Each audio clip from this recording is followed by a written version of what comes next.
Welcome guys to this tutorial. In this video I will be showing you how you can find tracking ID number and see where the package is on eBay.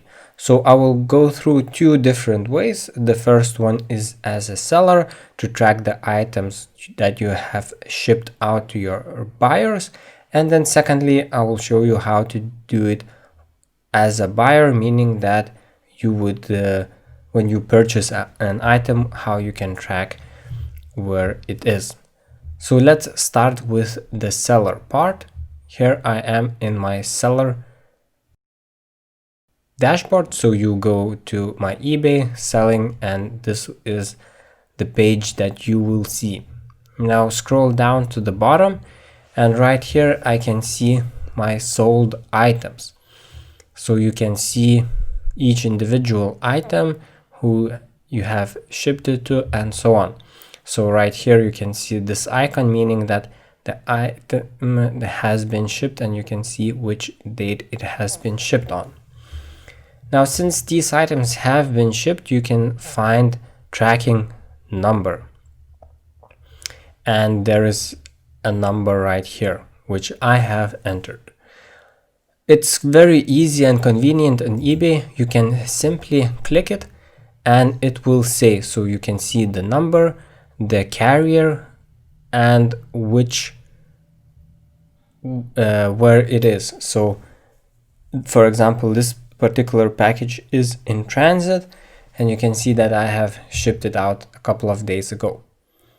Now if I go to some of the other ones, and for example let's open up an older, so you can see right here again the same carrier, but I have shipped it earlier, so the package has been accepted, processed through facility, arrived at USPS regional destination facility, and delivered left with individual.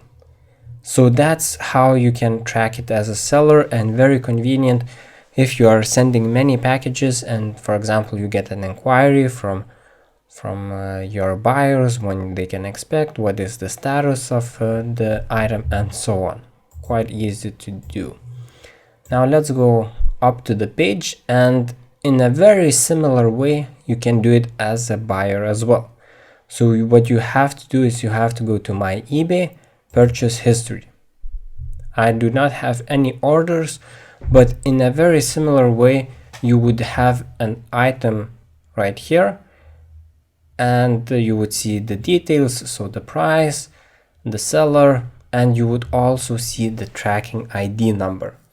You would press it, and then you would be able to see what is the status, similarly as I showed you when you are selling items as well. So I hope that this tutorial was useful. You will see the tracking ID number and the status of your shipment. And remember to smash that like button, subscribe to the channel for more easy to follow tech tutorials. See you guys next time.